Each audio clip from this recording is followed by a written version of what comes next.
Hello, ഇന്നത്തെ ഒരു video എന്ന് വെച്ചാൽ ഞങ്ങളുടെ വീട് വിൽപ്പനയ്ക്ക് വെച്ചിരിക്കുകയാണ്. അപ്പോൾ ഇതാണ് ഫ്രണ്ട് വരുന്നത്. 4 സെൻറ്റ് സ്ഥലത്തിലുള്ള 2 ബെഡ്റൂം കൂടിയിട്ടുള്ള ഒരു വീടാണിത്. അറ്റാച്ച്ഡ് ബാത്റൂമൊന്നുമില്ല, സെപ്പറേറ്റഡ് ആയിട്ടുള്ള ഒരു ബാത്റൂമാണുള്ളത്. വെള്ളം വന്നിട്ട് ബോർവില്ലാണ്. ഫ്രണ്ടിലൊക്കെ നല്ല ടൈൽ വർക്കും കാര്യങ്ങളൊക്കെ ചെയ്തിട്ടുണ്ട്. സൈഡിൽ നമ്മൾ സിമൻറ്റാണ് ഇട്ടിട്ടുള്ളത്. മുകളിലും താഴെയും സൈഡിലൊക്കെ നമ്മൾ ഷീറ്റിൻ്റെ വർക്കും കാര്യങ്ങളും ചെയ്തിട്ടുണ്ട്.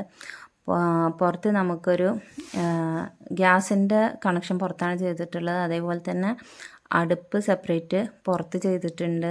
വിറകടുപ്പ് ആണ് ചെയ്തിട്ടുള്ളത്. ഇതുപോലെ അമ്മി കാര്യങ്ങൾ അങ്ങനെ എല്ലാം ഉണ്ട് കേട്ടോ.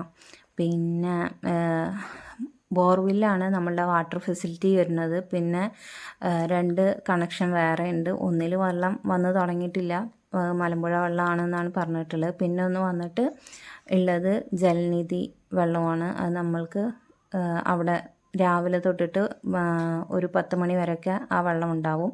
പിന്നെ ഇതാണ് വലിയൊരു ഹോളാണ് വരുന്നത്. ഈ ഹോളിൽ ഡൈനിങ് ഏരിയ സ്പേസാണ് ഈ കാണുന്നത്. അവിടെയാണ് നമ്മൾ വാഷ് ഏരിയ കാര്യങ്ങളൊക്കെ കൊടുത്തിട്ടുള്ളത്. ഇപ്പുറത്തെ സൈഡ് നമുക്ക് സോഫ, TV യൂണിറ്റ് കാര്യങ്ങളൊക്കെ. ഇതാണ് ഒരു ബെഡ്റൂം വന്നിട്ട്. ഈ ബെഡ്റൂമിൽ വന്നിട്ട് നമുക്ക് ചെറിയൊരു ഷെൽഫ്, 2 ബെഡ്റൂമിലും ചെറിയ 2 ഷെൽഫ് ഉണ്ട്. അതുപോലെ തന്നെ ഈ ബെഡ്റൂം അത്യാവശ്യം നല്ല വലുപ്പമുള്ള ബെഡ്റൂമുകളാണ് കേട്ടോ. കിങ് സൈസിലുള്ള കട്ടിലും കാര്യങ്ങളും ഒക്കെ നമുക്ക് ഇടാൻ പറ്റും. അതുപോലെ തന്നെ 3 ഡോറുള്ള അലമാരയും കാര്യങ്ങളൊക്കെ ഇടാൻ പറ്റും. എൻ്റെ മുന്നത്തെ വീഡിയോ കണ്ടവർക്ക് അറിയാൻ പറ്റും. പിന്നെ ഇതേപോലെ ഒരു ബാത്റൂമാണ്, കോമൺ ബാത്റൂമാണ് ഉള്ളത്. പിന്നെ വന്നിട്ട് ഇതേപോലെ 2 ബെഡ്റൂം കാര്യങ്ങൾ ആണെന്ന് പറഞ്ഞല്ലോ.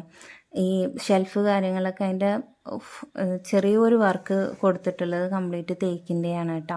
പിന്നെ ബാത്റൂമിൻ്റെ ആ സൈഡിലും കാര്യങ്ങളൊക്കെ വീട് നമ്മൾ മേടിച്ചതായിരുന്നു. അപ്പോൾ നമ്മൾ വന്നിട്ട് ചെയ്ത വർക്കുകളും കാര്യങ്ങളുമാണ് അത്. ഈ ടൈലും കാര്യങ്ങളും സ്വിച്ച് ബോർഡ് ഒക്കെ പുതിയതാണ് കേട്ടോ ചെയ്തിട്ടുള്ളത്. പിന്നെ ഇതേപോലെ ഒരു ഷെൽഫ് അടുക്കളയിലുണ്ട്. താഴത്ത് ഷെൽഫ് കൊടുത്തിട്ടുണ്ട് അടുക്കളയിൽ. അത് കംപ്ലീറ്റ് തേക്കിൻ്റെയാണ് കൊടുത്തിട്ടുള്ളത്. ഉള്ളിൽ ചെറിയൊരു പണി വരും നിങ്ങൾക്ക്. അതേപോലെ ഇതാണ് വർക്ക് ഏരിയ വന്നിട്ടുള്ളത്. ഈ വർക്ക് ഏരിയയിലാണ് ഞാൻ ഫ്രിഡ്ജ് കാര്യങ്ങളൊക്കെ വെച്ചിട്ടുണ്ടായിരുന്നത്. ഇതാണ് നമ്മുടെ പുറത്തേക്കുള്ള വ്യൂ. ഇവിടെയാണ് നമ്മൾ സ്റ്റെയറൊക്കെ കൊടുത്തിട്ടുള്ളത് മുകളിലേക്കുള്ളത്. മുകളിൽ കംപ്ലീറ്റ് ഷീറ്റ് ഇട്ടിട്ട് ഉണ്ട്. അവിടെ ഇപ്പോൾ ഇങ്ങനെ നമ്മൾ തുണിയൊക്കെ ഉണക്കാനിടാനൊന്നും ബുദ്ധിമുട്ടില്ല. നമ്മൾ മഴക്കാല കാര്യങ്ങളൊക്കെ ആണെന്നുണ്ടെങ്കിലൊന്നും ബുദ്ധിമുട്ടില്ല. അപ്പോൾ ഇതാണ് വീട്. ഇപ്പോൾ നിലവിലിപ്പോൾ അവിടെ പണയത്തിന് ആൾക്കാരുണ്ട്. ഇതൊക്കെയാണ് ഒരു വീടിൻ്റെ അപ്ഡേറ്റ്. കൂടുതലായിട്ട് നിങ്ങൾക്ക് എന്തെങ്കിലും അറിയണമെന്നുണ്ടെങ്കിൽ ഞാൻ ഡിസ്ക്രിപ്ഷനിൽ നമ്പർ കൊടുക്കാം. അല്ലാച്ചെങ്കിൽ നിങ്ങൾക്ക് ടൈറ്റിൽ തന്നെ ഞാൻ നമ്പർ കൊടുക്കാം. അപ്പോൾ നിങ്ങളെ വിളിച്ചന്വേഷിച്ചാൽ മതി. വീട് ഇരിക്കുന്നത് പാലക്കാടാണ്. പാലക്കാട് കാടൂർ എന്ന് പറയുന്ന സ്ഥലത്താണ്. കിഴക്കഞ്ചേരിക്കാവിൻ്റെ ഒക്കെ അടുത്താണ് ഉള്ളത്. കൊടുന്തറപ്പുള്ളിയൊക്കെ അടുത്താണ് വരും. നമുക്ക് സ്കൂളുകൾ കാര്യങ്ങളൊക്കെ അടുത്തായിട്ട് തന്നെ ഉണ്ട്. അതൊന്നും വിഷയമില്ല. ഇനി എന്തെങ്കിലും അറിയണമെന്നുണ്ടെങ്കിൽ ഞാൻ നമ്പറിൽ കോൺടാക്ട്